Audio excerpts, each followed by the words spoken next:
Hey everybody, and good morning. Before everything gets started here in the shop this morning, I just want to make this quick video to reply to a comment I saw from Edgy Guy here.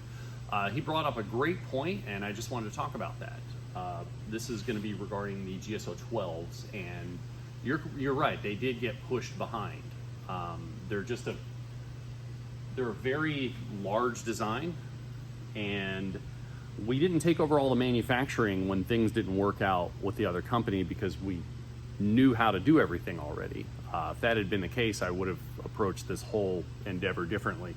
But to get to this quality, this was a long learning curve for us, and I'm really proud of it, but it was hard getting here. So with these knives, I just wanted to explain what happened, and I think you saw with your GSO-8 and your GSO-10, the quality is very high, and we worked to build up to that.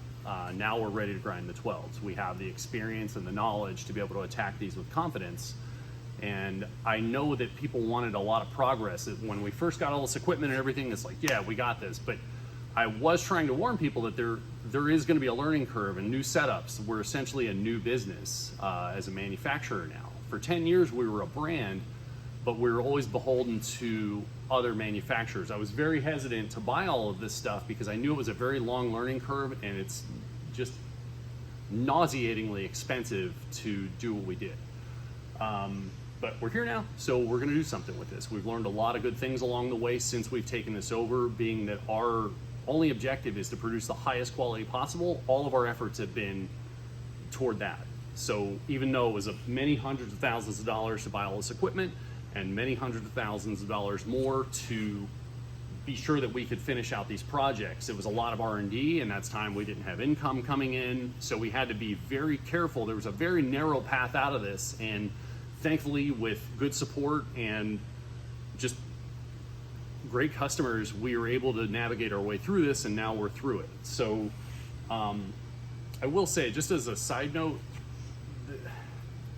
this is a topic for a bigger discussion, but I was very transparent early on, and I realized I had to cut that shit out a little bit because I like to tell everybody what's going on in here, but I could see very quickly that my words get recrafted into different narratives. So I had to shut up a minute and just figure this stuff out, get the work done, and now we can talk about it as a matter of fact of something that has happened.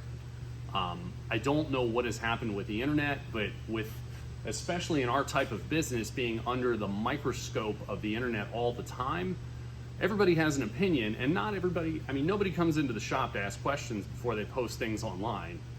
Nobody talks to us, and we're the ones doing it. And I'm seeing some unhealthy things in our society, rather than if you see somebody doing something new or trying something or endeavoring, you're always gonna stumble. You're gonna trip and fall, but I think that's important to have good people, a support network around you to realize that if you're onto something, keep going, push. But instead, I've learned I've had to hold back a little bit more than I would like, just to insulate ourselves while we formulate our plans and execute them, because there's a very unhealthy thing that I'm seeing of people just sitting on the sidelines and tearing people down who are trying to do something. And if I have any message for anybody leading into this new year, look how you're acting online. And if you see people trying genuinely and they're making progress, be supportive. You don't have to spend money with businesses, but there's other ways to be supportive and encourage people. This is insanely hard.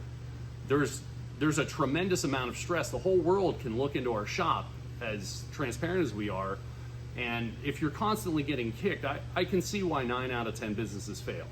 So I'm gonna get off my high horse here now. And so looking at the 12s, these are a very large knife, and it was very important to me to not compromise our standards because it is a large knife. I think that we should be holding a similar standard for these giant knives as we are little knives. So that took a long time to be able to get the surface grinding finishes, the parallelism, the grinding accuracy, to make sure that our bevel grinding was going to be really good. And everything, if you're looking at this knife, these panel heights side to side are very, very closely matched. Visually, they're the same. If you're looking at our breakouts, they're highly matched.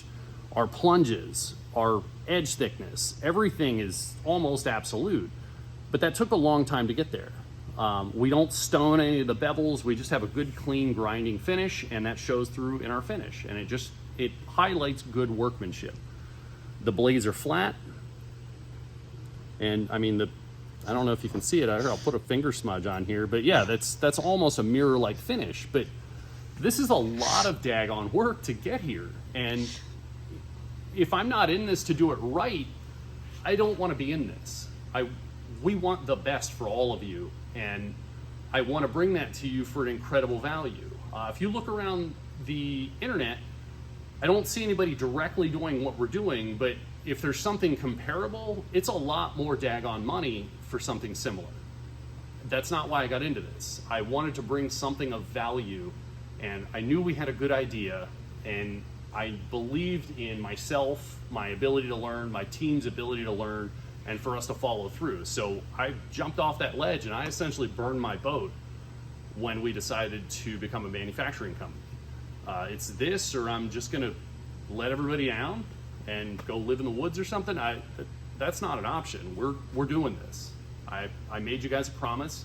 Some of these things were late, but we never were gonna compromise to just push this stuff out the door. So we're there now, we're doing it, we're getting it all done, and we're looking forward to a much more positive 2023. And I'm very happy to say that you guys have been very supportive. I appreciate all the sales. We're able to keep those new orders moving through production while we're absorbing the last of this. This is just a labor of love. There's no money in this. We've lost tons of money when things didn't work out with the other manufacturer, but I knew that if we didn't compromise and we just pressed on, that we can always make more money. Money's not a motivator for me. I realize, that it is necessary to pay people, be able to run a business, but that's not what drives me. And I need you guys to understand that. It's the quality, and it's for you guys. I want to bring something of real value, and that doesn't exactly fit into the merch machine of the society we live in. So, looking at those, really early on, we wanted to show you guys progress. So we just started throwing effort at it, and I realized I stabbed myself. We realized really early on, you can't just throw monumental amounts of effort at it. That's a great way to just run yourself into the ground. So I will be putting on shoes. It's just, they're sweaty and disgusting. They're my shop shoes, and I don't want them on as much as possible. We burned up a lot of parts trying to push things where the right answer is to figure everything out and then do the work. You guys were really pushing me, and I wanted to keep things moving, but this started when we took out loans to get this stuff sorted out and to be able to absorb the loss from the other company not following through. I can't take out high interest loans and then do this. I need to deliver this product. So we pushed the GSO-12s to the back, and we attacked smaller knives. We got our processes dialed in. We figured out how to approach these larger knives incrementally. So you guys getting the 8s and 10s now, they're beautiful. I mean, they're amazing. And I'm getting a lot of good feedback on that. And it was important for me to have the 12s look just as good, even though they're a giant knife. So where we're at right now, we've got everything to finish these GSO-12s out in-house. So with the information that I provided in the video yesterday, we know that we're going to start getting some of the GSO-5s moving, or 5.1s moving through finishing while we wait on those fasteners. And we're going to put a lot more effort here over the holiday in getting these GSO-12s walked down. So what we have here is all the GSO-12s that are remaining. I've got these hogged down just over size. We're going to get them flattened so they're really fine-tuned and good and straight. And do our finish grinding on these, and then get them over in bevel grinding. We've already got some move through, and like I said, they look really good, and these are going to be moving through finishing and assembly here over the next couple of days and be out into waiting hands. So that's what's going on with the GSO-12s. If you've hung into the video this long, I did forget to mention the TSKs and the EDC-2s yesterday. All the TSK blades for the orders are up front. Those blades are finished. and we've got a lot of handles machined. We're waiting. Doesn't look like it's going to happen pre-holiday, but they are setting up to template the sheath bodies for those. So shortly after the new year, we should start having those going out, and the EDC-2s aren't far behind it. I've got to finish doing the finish grinding, the pretty stuff back there. So we'll start getting those out and get those moved over there. It will be a little bit until we have another pre-order opening for that. It's just there's other things that we are trying to achieve leading into 2023. So the EDC-2, there's going to be a brief pause on those after we fulfill orders, but that will be coming back around probably around March. So yeah, is there anything else you think's worth mentioning? All right, well, you can expect a lot of updates here. We're making a lot of progress, so we're just going to probably have a couple updates a day just on the fly, and then a few more like this just to show you guys where everything is and what's happening in the shop as these are preparing to leave the build. So anyway, I hope you guys have a great day, a great weekend, and a happy holiday. We'll talk to you again soon.